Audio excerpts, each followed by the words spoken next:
Praise द lord खुलुमबाय नोंथांमोन साफ्रोमखौबो आंनि बे बर' बाइबेल प्रफेसि इउटिउब चेनेलाव नाजावनानै लाग्रोबाय आरो गोसो गोरबोजों आङो नोंथांमोननो अननाय आरो सिबिनायखौ जासिहरबाय। दिनै आङो मोनसे थाखोमानाय बिसय सावरायज्लायनो नोंथांमोनजों सानदों शेयार खालामनो। जे बिसया जाहैबाय जेब्ला जों आरज खालामो, जेब्ला जों सासेया गुबुन सासेनि थाखाय प्रार्थना खालामो, बेयावहाय खर'आव आखाइ दांनानै खर'आव होनानै प्रार्थना खालामब्ला मा जायो, बे बिसयखौ बाइबेला मा बुंदों बेखौ मोननो हागोन 1 तिमथि 5 अध्याय 22 पद।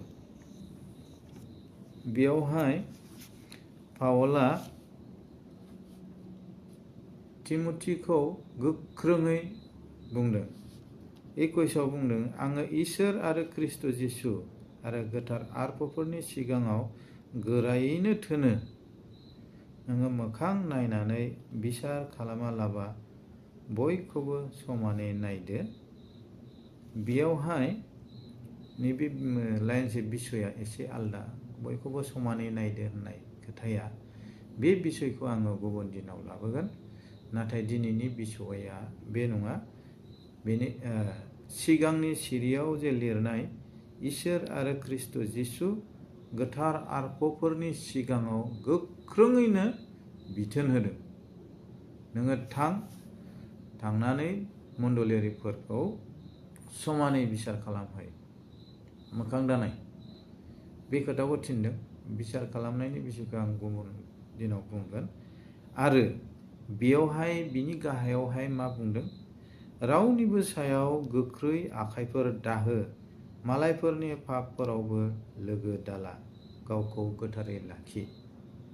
बेयावहाय सरासनस्रायै जोङो जेब्लानाखि गुबुननि सायाव आखाइ दाहो बे खोथाखौ जेब्ला बुङो, जोङो हयथ' ओरैबायदि बुजिनानै लानो हागौ जोंनि रायलायनाय सेन्सआव, जे गुबुनखौ दाबु, गुबुनखौ नोङो दाबु, बुनो नाङा, आखाइ दाहो। आखाइ होनायखौ जों बुनायखौ बुजियो नालाय जोंनि रायलायनायाव। नाथाय पावला बे आखाइ होनाया माखौ होनदों, एसे गाहायाव नायोब्ला जों नुयोना, मालायफोरनि पापफोराव लोगो दाला, गावखौ गोथारै लाखि। गावखौ गोथारै लाखि, मा खोथा हाबनानै दं बेयावलाय? जों एसे सिन्था खालामनि, पापफोराव माबोरै सहभागिता जायो, मारै इनभल्भ जायो? जिसु ख्रिस्ट'आ क्रुसावहाय पापआव लोगो लादोंमोन। लोगो लादोंमोन मिन्स समस्त मानसिनि पापखौ बियो फाफ्लियाव बानदोंमोन। मारै बानदोंमोन? बियो गेतसेमानि बागानाव बियो आर'जाव बुंखानाय जे हायोब्ला बे खुरैनिखौ गोजान खालाम, आरो बे खुरैनियाव पाप दंमोन, समस्त मानसिनि पाप। अब्लाबो बे रुजुननानै लादों आरो क्रुसनिफ्राय फंसे बाथ्रा बुंदों, आफा नों आंखौ मानो नागारखो? इसोरा गावनि बिसा हौवाखौ बे समाव मानो नागारदों? आरो बुहुमा बे समावहाय खोमसि जादों। जिसुखौ नागारनायनि अर्थआनो जाहैबाय, बे समावहाय जिसुआ गोबां सैनांनाय समस्त मानसिफोरनि रग बियाद, पापफ्रा जिसुनि फाफ्लियाव दंमोन। आरो जेराव पाप दं, इसोरा बेयाव थादेरा। खारन इसोरनि जायगायावहाय, इसोरनि रायजोआवहाय पापआ जायगा गैया, जायगा मोनथारा। लुसिफाराबो जायगा मोनाखै, आदम हवायाबो एडेन बागाननिफ्राय हरनजादों, जायगा मोनाखै। बेनिखायनो जिसुआ बुंदोंना क्रुसनिफ्राय, आफा नों आंखौ मानो नागारखो? बिनि थाखोमानाय बिसया बे। थ' ब्लाड सेक्रिफाइसजोंसो बे पापनिफ्राय आरग्य जानो हायो। बेनिखायनो पावला बुंदों, गुबुननि पापआव लोगो दाला आरो गोख्रै आखाइ दाहो। जेब्ला जों सासेया गुबुन सासेखौ आरज खालामज्लायो, जोङो साना हौवा डाइरेक्ट बिनि खर'आव आखाइ होनानै जोङो प्रार्थना खालामो ना? खर'आव आखाइ होनाया जोबोद गिदिर खोथा, थाखोमानाय बिसय दं बेयाव। बेनिखायनो पाउला बुंदों गोख्रै आखाइ दाहो, साना हौवा नोङो खर'आव आखाइ दाहो। बे बाथ्राखौ पाउला बुंदों। मानो खर'आव आखाइ दाहो? बिनि पापफोराव लोगो दाला। बिनि पापआ ट्रेन्जेकसन जागोन, एक्टिभ जानानै बिनि पापखौ बोनानै लानाय जागोन। आरो बे मानसिनियाव गाज्रि जिउ दङबा स्ट्राइक बेक खालामनो हागौ, स्ट्राइक बेक खालामनो हायो। मानोना जेब्लानाखि जोङो सासेया गुबुन सासेनि थाखाय आरज खालामो, आङो बिनि थाखाय बिबाय खर' दांनानै, ओइदिन आंनि अबस्थाया मा? सैताना पइन्ट हमगोन दै, नाम्बार 1, जे आङो ओइदिन मा अबस्थानिफ्राय फैनानै आङो बे मानसिखौ आरज खालामदों। आङो सोरजोंबा नांलायदों नामा? आङो माबा अपराध खामानि मावबाय नामा? आङो माबा पाप खामानि मावबाय नामा? आङो इसोरनि नोजोराव अपराध जाबाय नामा? आङो बिसि फिसाजों नांलाय खमलाय जानानै न'निफ्राय फैबाय नामा? एबा सोरजोंबा आङो नांलायबाय नामा?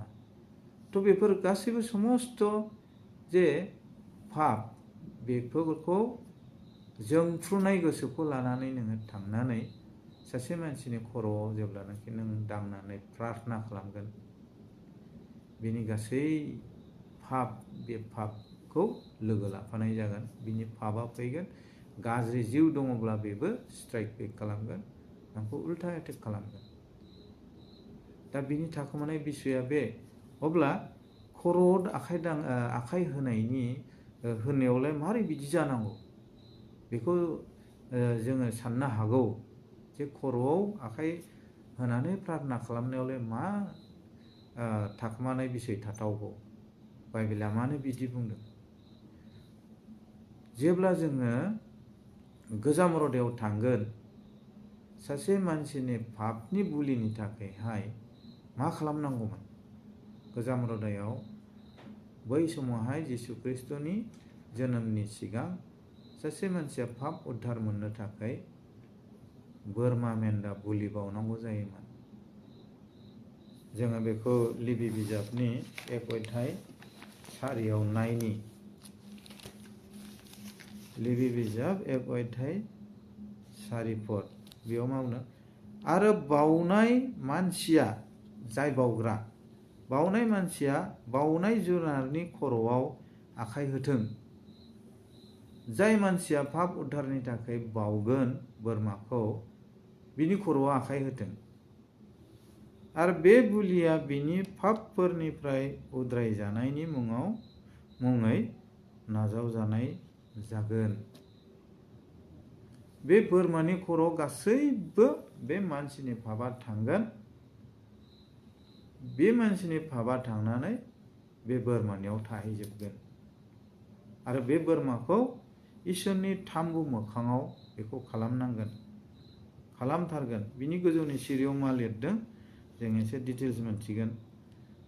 बिनि गोजौनि सिरियाव लिरदों, सोरबाया फालोनिफ्राय बुलि सावफुंनो मोसौ लाबोयोब्ला, मोसौजों होनदों, मोसौ बोरमा मेन्दा, बे मोसौ खुनि गैथारि जाथारनांगोन, एकदम जेबो खुनि गैयै, गोथार।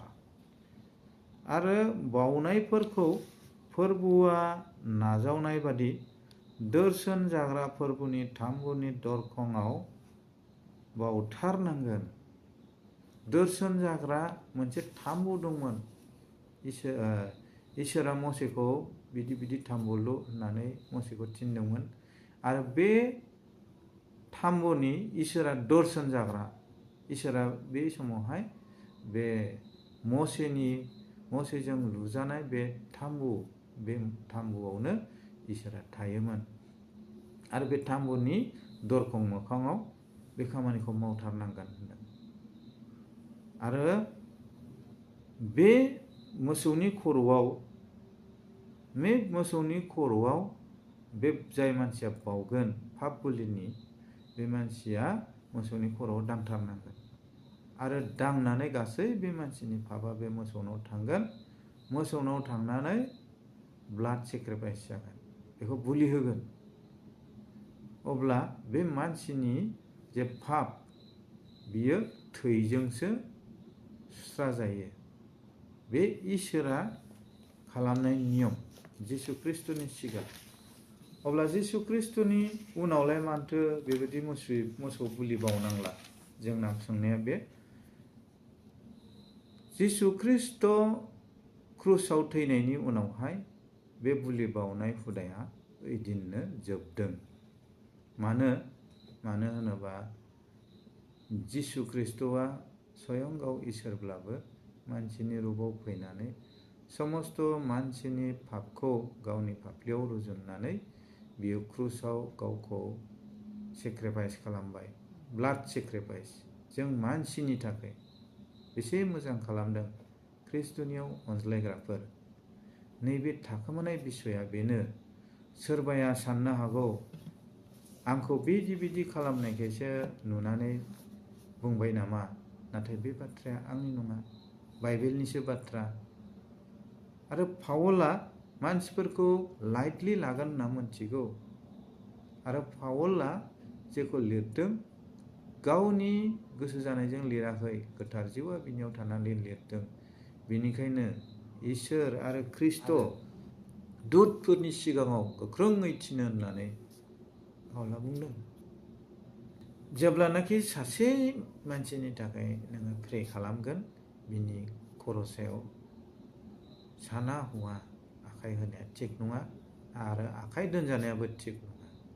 जुदि बै बिजाग्राया माइनरब्ला, बेयाव आरो नोङो अलरेडि फास्टिं खाबा, आरो नोङो गावखौ बिजिरनानै नोंहा जुदि नों सानोब्ला येस कनफिडेन्स दं, नोङो रावजोंबो बेबायदि नोंहा गाज्रि मोनलायनाय, नांलायनाय खमलायनाय गैया, बयजोंबो समान, बयनिबो नोजोराव नोङो समानै नायदों, आरो बिनि उनावसो नोङो बै जुदि माइनरब्ला बिनि खर' आखाइ दांनानै बिनो हागोन।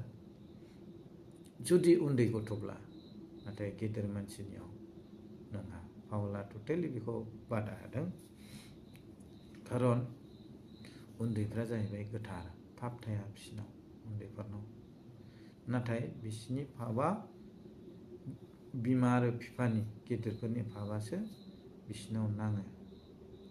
बेबो मोनसे थाखोमानाय बिसय दं, आं गुबुन भिडिअआव होगोन। बाइबेला जोंखौ फोरोंदों, जोंनो इसोरा जों बिनायनि सिगां मोनथिखागौखाय जोङो जास्ट मोनसे एप्लिकेसन बादिल' जोङो जनायनांगौ, आरो सोरगोदूतआ लोगो लोगो बेखौ सोरगोआव लानानै थाङो। एप्रुभ जानाय जायै, इसोरा खोनासङै इसोरनिसो खोथा बियो, बेखौ जों फर्सफुलि डिमान्ड खालामनो हाया, खारन गासैखौबो इसोरा मोजाङै मोनथिगौ। बेखिनिखौ आं बुंबाय, नाजारैनो जिसुनि मुङै आमेन।